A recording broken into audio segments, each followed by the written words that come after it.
ការយល់ឃើញរបស់នាងខ្ញុំស្វាយចន្ទីគឺជាដំណាំយុទ្ធសាស្ត្រមួយជួយទ្រទ្រង់នៅសេដ្ឋកិច្ចជាតិហើយក៏ជាអាហារមួយដែលផ្ដល់ថាប្រយោជន៍ជាច្រើនដល់សុខភាពឧបសគ្គក្នុងការចាប់ផ្ដើមដល់ឥឡូវហ្នឹងគឺសំខាន់បំផុតហ្នឹងគឺតម្លៃលក់ចេញតែម្ដងចាតម្លៃលក់ចេញហ្នឹងយើងថ្លៃជាងគេរហូតហើយអញ្ចឹងមកពីថ្លៃដើមរបស់យើងចាថ្លៃដើមរបស់យើងគឺវាជាឧបសគ្គមួយខ្លាំងបំផុតដែលធ្វើឲ្យការនាំចេញស្វាយចន្ទីពិបាកហើយនៅក្នុងស្រុកដូចគ្នាដែរ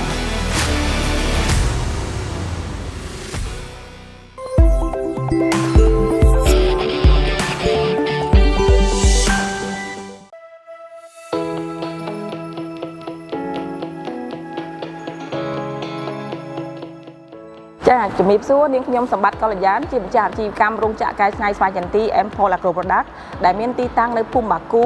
សង្កាត់ដង្កោខណ្ឌដង្កោរាជធានីភ្នំពេញ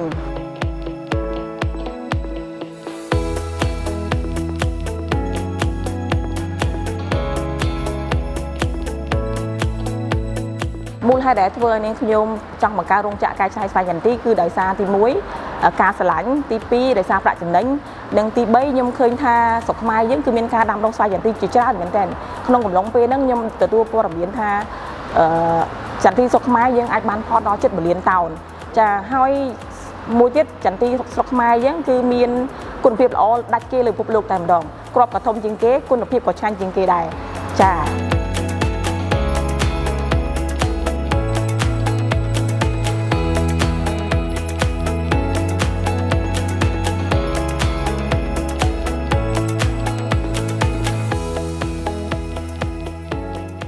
ការចាប់ផ្ដើមអាជីវកម្មរបស់នាងខ្ញុំគឺចាប់ផ្ដើមក្នុងឆ្នាំ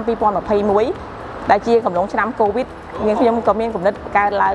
នៅអាជីវកម្មកែច្នៃមួយនេះចា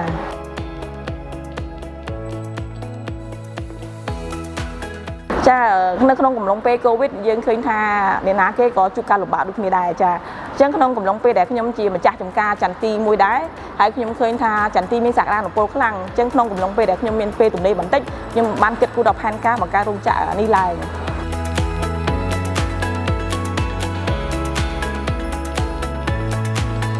ចាអាជីវកម្មរបស់នាងខ្ញុំគឺផ្ដោតទៅលើការកែច្នៃគ្រាប់ស្វាយចន្ទីដែលក្នុងនោះមានការប្រម៉ូទទិញ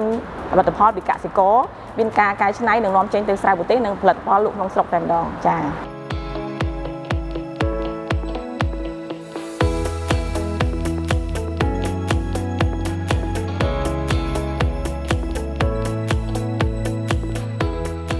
បច្ចុប្បន្ននាងខ្ញុំមានផលិតផល3ប្រភេទចាទី1ដូចជាគ្រាប់ចន្ទីដែលមានសម្បកស្ដើងលីងអំបិលហើយមួយទៀតគឺយើងមានគ្រាប់ចន្ទីដែលបកសម្បកហើយគឺគ្រាប់សសុទ្ធតែម្ដងគ្រាប់ឆៅហើយនឹងមានគ្រាប់សដូចគ្នាតែយើងលីងអំបិលរួចហើយចាហើយក្នុងនោះដែរយើងក៏មានការវេចខ្ចប់ផ្លែពីគ្នានេះគឺជាការវេចខ្ចប់ចំនួន10គីឡូចានេះគឺជាការវេចខ្ចប់ចំនួនកន្លះគីឡូហើយនេះជាការវេចខ្ចប់ជាលក្ខណៈកំប៉ុង200ក្រាមក្នុងនេះខ្ញុំក៏មានការវេចខ្ចប់ជាលក្ខណៈ86ក្រាមផងដែរចាគឺចាប់ទៅគ្នាសួរដាក់តាមខ្លួនក្នុងការញ៉ាំចំណុចពិសេសរបស់ផលិតផលរបស់នាងខ្ញុំគឺរោងចក្ររបស់នាងខ្ញុំជារោងចក្រដែលធ្វើឡើងប្រកបដោយស្តង់ដារអនាម័យរបស់អន្តរជាតិតែម្ដងចាយើងកំពុងតែមាន GMP យើងមាន HACCP ហើយយើងមានការ FDA ដែលបានទទួលការអនុញ្ញាតពីរដ្ឋាភិបាលអាមេរិកក្នុងការនាំចេញស្វាយចន្ទីទៅស្រុកក្រៅចាហើយក្នុងនោះដែរគឺយើងបានធ្វើការជាមួយនឹងសហគមន៍ផ្សេងទៀតដើម្បីចុះទៅបណ្ដុះបណ្ដាលពួកគាត់ដើម្បីធ្វើឲ្យគ្រាប់ចន្ទីយើងមានផលិតផលតាមស្តង់ដារដែលក្នុងការងាយស្រួលក្នុងការនាំចេញចាក្នុងនោះនាងខ្ញុំបានសហការជាមួយនឹងសិប្បកម្មកែច្នៃតូចដែលគាត់មានស្តង់ដារអនាម័យត្រឹមត្រូវនាងខ្ញុំបានយកផលិតផលពាក់កណ្ដាលស្បែករបស់គាត់មកកែច្នៃបន្ថែមទៀតដើម្បីធ្វើការនាំចេញទៅក្រៅប្រទេសហើយក៏ដូចលក់នៅក្នុងស្រុកខ្លះដែរ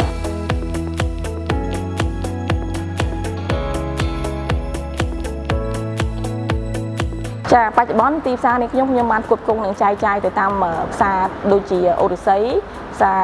ដើមកផ្សារច្បារអំពៅនិងផ្សារផ្សេងទៀតដែលគាត់លក់ផលិតផលស្វាយចន្ទីហើយក្នុងនោះដែរក៏យើងមានទីផ្សារទំនើបដូចជា Eon ដូចជា Chip Mong ហើយយើងកំពុងតែធ្វើការជាមួយនឹងផ្សារ Macro បន្តទៀតដែរចាហើយក្នុងនោះក៏យើងមានចែកចាយទៅតាមដូចជា Restaurant តាមហាងដែលជាចុងភៅការផ្សេងតទៀតចាហើយក្នុងនោះដែរយើងមានទីផ្សារដូចជាអាមេរិកបាននាំចេញយើងបានទៅទីផ្សារចិនបានទៅទីផ្សារម៉ាឡេនិងបានទីផ្សារថៃចា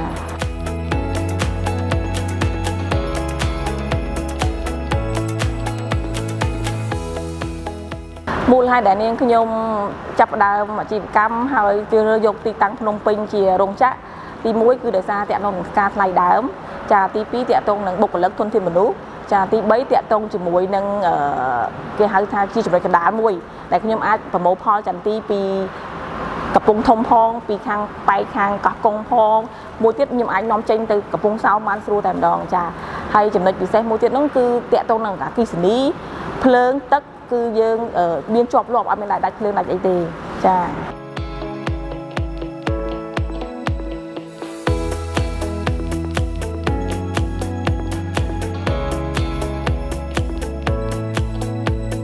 សម្រាប់អាជីវកម្មរបស់ខ្ញុំមានគុណតម្លៃដូចជាជួយជំរុញធ្វើម៉េចដើម្បីជួយជំរុញផលិតផលស្វាយចន្ទីខ្មែរទៅទីផ្សារអន្តរជាតិទី2ជួយបង្កើន